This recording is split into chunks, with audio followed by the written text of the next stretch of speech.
Tanong ko lang po sa mga nakakaalam, bakit po ba nagiging mapait yung pipino? Lalo na po kapag bagong ani. At wala po kaming knowledge dito sa, na masyado dito sa pipino. So pag-usapan naman natin ngayon kung bakit nga ba nagiging mapait ang bunga ng pipino. Ang pipino ay sadyang may chemical compound na cucurbitacin. Ang cucurbitacin ay natural yan sa mga kasama sa pamilya ng Cucurbitaceae family. So ibig sabihin, sadya silang mayroong pait na lasa. Ngunit napakababang porsyento lamang na malasahan mo ang cucurbitacin. Mangyayari lang na tumataas ang portion or tumataas ang chemical compound na cucurbitacin kung mangyayari ang mga factors na ito.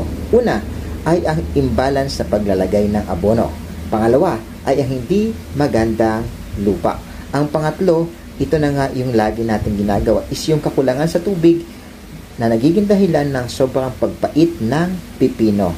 At pang-apat nga dyan is yung biglaang paglamig at pag-init ng panahon kung bakit tumataas ang cucurbitacin ng pipino.